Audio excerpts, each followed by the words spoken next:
Assalamualaikum warahmatullahi wabarakatuh.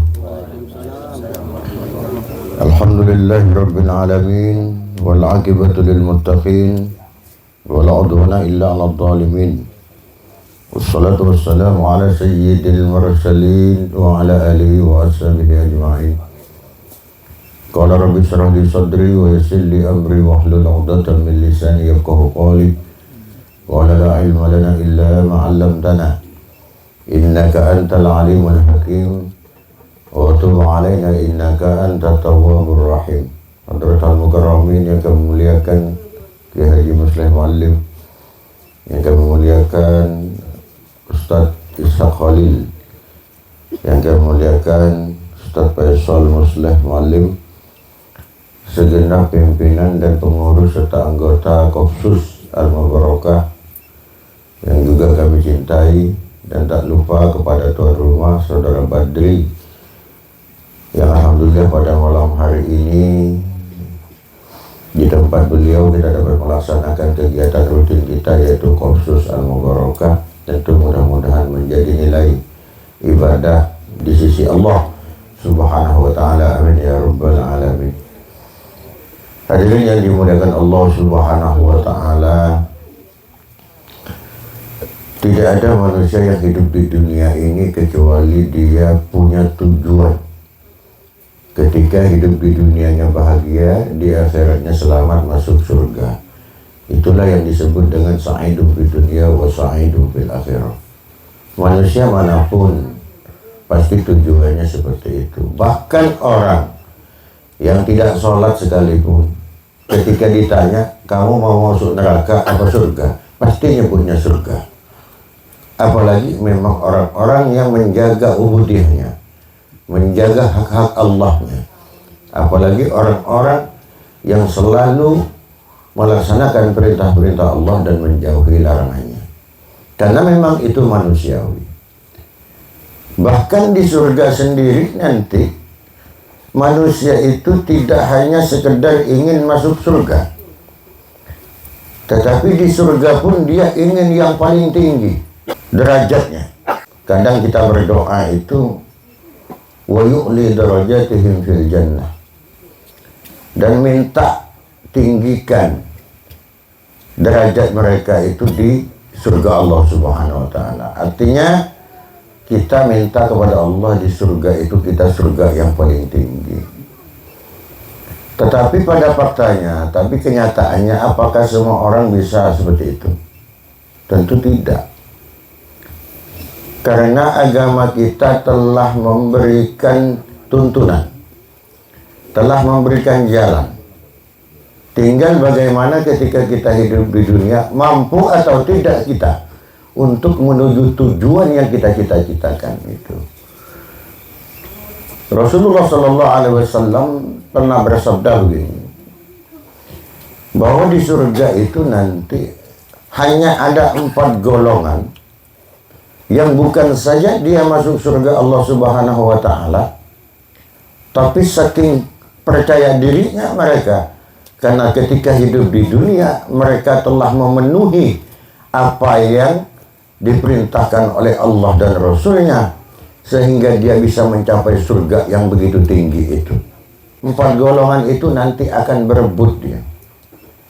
Kata satunya, aku yang lebih utama, masuk dulu ke surga. Kata satunya, aku yang lebih utama. Jadi 4 ini dia berdebat, berlomba-lomba pengen masuk surga pertama kali dari 4 golongan ini.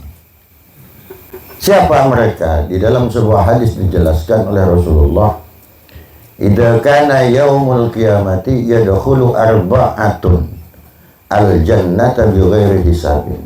Ada 4 golongan nanti, kata Rasulullah, yang masuk surga itu dia tanpa hisab, langsung masuk, tak diperiksa lagi. Siapa mereka itu? Yang pertama adalah al-alimul ladzi ya'malu bi ilmihi, orang yang punya ilmu dan mengamalkan ilmunya. Mengamalkan ilmunya karena Allah Subhanahu wa ta'ala, bukan karena urusan dunia. Berarti orang yang mengamalkan ilmunya karena hanya untuk kepentingan kesenangan dunia tak masuk di sini. Jangan kita beranggapan semua orang yang mengamalkan ilmunya itu semuanya masuk di sini. Tidak. Mereka yang lillahi ta'ala saja, yang betul-betul berjuang menegakkan agama Allah, menyebarkan agama Allah tanpa ada keinginan, tanpa ada niat, tanpa ada sesuatu yang mereka tujui, yang mereka inginkan ketika hidup di dunia. Kalau menyebarkan ilmu karena ingin kekayaan, maka tidak masuk di sini. Maka ulama salafun sholihin, ulama-ulama zaman dahulu itu tidak ada mereka itu menyebarkan ilmu yang kemudian ilmu itu menyebabkan dia menjadi kaya raya. Tidak ada.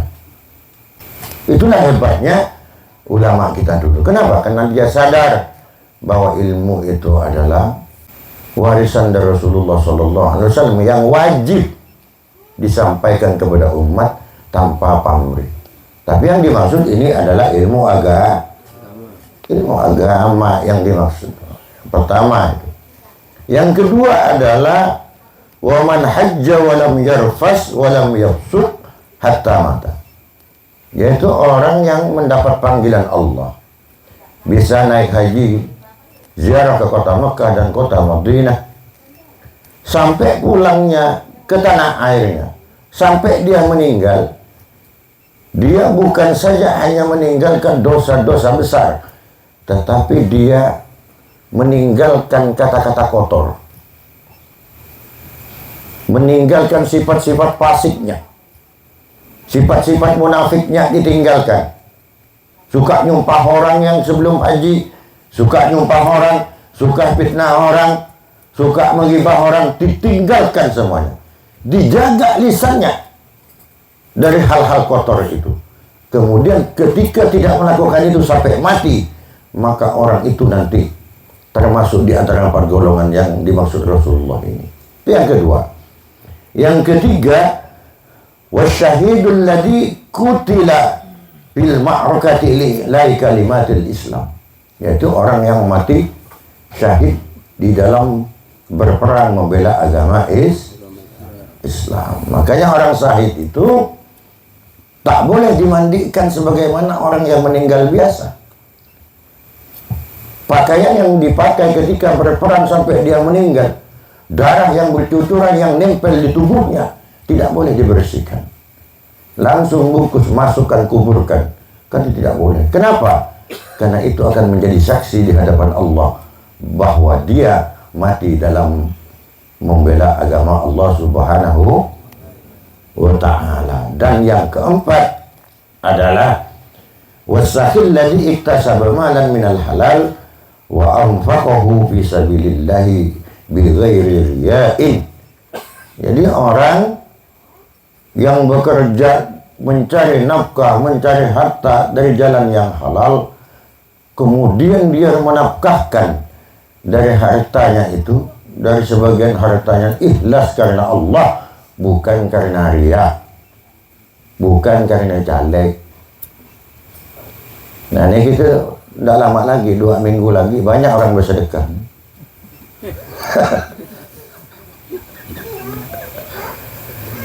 Jadi dia berinfak ini dari hartanya itu memang karena Allah, tidak ada tujuan lain. Tak karena pengen dipuji orang, tak karena pengen status sosialnya kemudian dianggap orang hebat, dianggap orang yang luar biasa, tidak. Tapi memang itu karena Allah. Sedangkan harta yang didapat itu dari jalan halal. 4 golongan ini kata Rasulullah nanti yang takkan dihisab di akhirat. Bukan hanya tidak dihisab, tetapi mereka nanti fahaulai yunazihu ba'dahum ba'da ayyuhum yadkhulul jannata awwalan. 4 golongan ini nanti mereka berdebat, saling mengklaim, aku yang lebih pantas.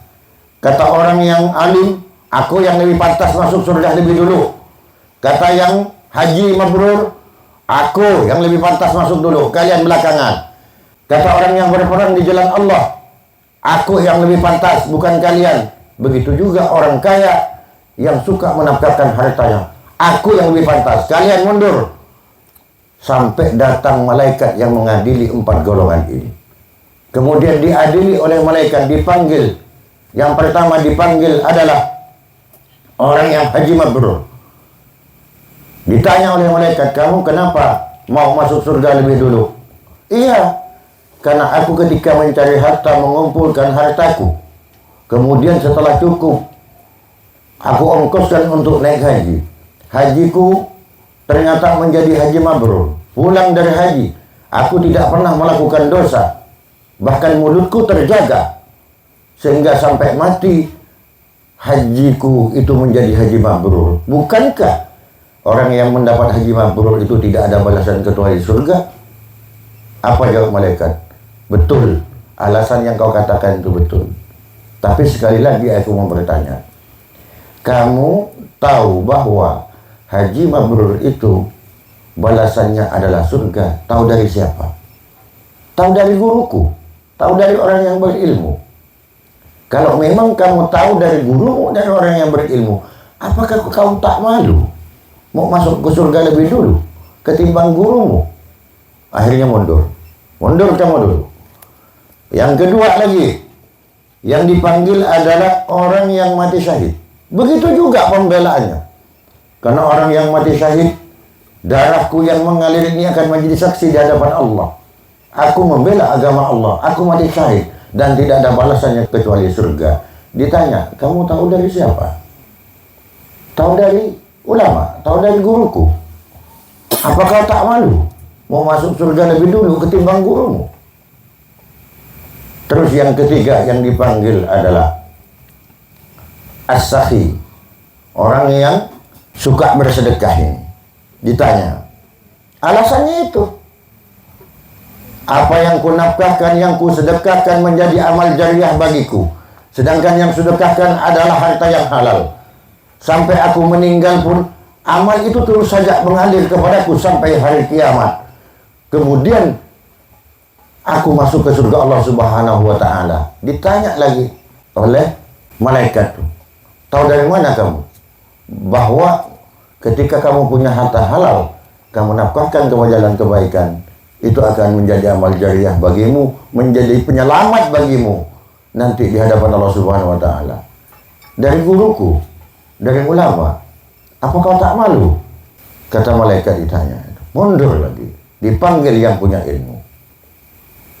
Ketika yang punya ilmu menghadap, kenapa kamu ingin masuk surga lebih dulu? Dijelaskan, karena al-ulama warasatul anbiya, orang yang punya ilmu itu adalah pewaris para nabi. Dialah yang menghilangkan kebodohan di umatnya, meneruskan perjuangan nabi kami. Setiap ilmu yang kami ajarkan dari satu alif itu sudah berpahala 10. Apalagi banyak ilmu yang ku ajarkan, muridku banyak, jemaahku banyak, karena sebab bimbinganku lah kemudian mereka menjadi ahli ibadah. Betul, kata malaikat ini yang mengadili ini. Terus bagaimana? Apakah kamu ingin masuk surga lebih dulu? Tidak malaikat. Setelah kedatanganmu ini, aku baru menyadari, betul, ilmu yang ku dapat itu, yang ada di diriku, yang ku amalkan, menjadi amal jariah bagiku. Bahkan pengikutku, jemaahku, ketika ilmu yang ku ajarkan kepada mereka, mereka mengajarkan kembali, maka pahalanya tidak terkurangi sedikit pun, juga akan sampai kepadaku. Tetapi aku sadar, tidak mungkin aku mendapatkan ilmu tanpa ada orang kaya yang dermawan itu. Tidak mungkin aku bisa mondok, tak mungkin aku bisa mencari ilmu sampai aku jadi alim, sampai digelari ustadz, digelari kiai, mengamalkan ilmu kemana-mana, kalau tidak ada yang membiayai. Siapa yang membiayai? Dialah orang yang dermawan. Siapa yang membiayai? Dialah orang tuanya kalau anaknya. Jadi jangan khawatir sampean Pak. Mungkin sampean orang bodoh, bukan orang alim, tapi sampean mondokkan anaknya, kemudian anaknya menjadi alim. Dari keringat Anda yang bercucuran itu, ketika Anda mencari nafkah, itu nanti Anda berhak untuk masuk surga lebih dulu daripada anaknya, meskipun anak Anda itu menjadi anak yang alim. Kenapa? Karena dia bukan siapa-siapa dan tak akan pernah menjadi apa-apa tanpa dibiayai oleh orang tua. Jangan khawatir, keringat Anda membiayai anaknya, nanti akan menjadi persaksian di hadapan Allah Subhanahu wa ta'ala. Yang penting syaratnya, meskipun Anda punya anak alim, kalau sampean menjadi orang murtad, orang syirik, tercegah itu nanti. Jaga imannya, jaga Islamnya. Kalau sampai mati tetap beriman, punya anak alim yang mengamalkan ilmunya, insya Allah sampean yang masuk dulu, baru anak belakangan masuk surga Allah Subhanahu wa ta'ala. Mari dalam melakukan apapun kita ikhlas. Ikhlaskan kalau mendidik anak, ikhlaskan setiap rupiah yang dikeluarkan, ikhlaskan karena Allah semuanya. Jangan salah niat pun punya anak mondok. Orang yang membutuhkan, wah boleh detik ya. Dia senikah. Orang cari ilmu itu niatnya hanya dua. Dalam taklim dan ta'lim. Jangan lebih. Li'izalatil jahli wa limardatillah. Itu saja. Untuk menghilangkan kebodohan dan mencari ridho Allah. Kalau soal pangkat, ketika anak Anda sudah punya ilmu, bukan Anda sebagai bapaknya yang mengangkatnya, tapi langsung Allah yang berjanji, yarfa'illahu alladhina amanu minkum walladhina utul ilma darajat. Allah yang janji itu, tak perlu bapaknya yang angkat. Dan disiapkan oleh Allah derajat yang tinggi untuk orang yang berilmu. Jadi itu 4 golongan nanti dia ini akan berebut masuk surga lebih dulu. Tapi pada akhirnya yang menang adalah orang yang dermawan karena Allah. Karena Allah benikin karena minta beli loh. Tak masuk itu. Mudah-mudahan bermanfaat untuk kita semua. Saya akhiri ihdinas siratal mustaqim. Wassalamualaikum warahmatullahi wabarakatuh.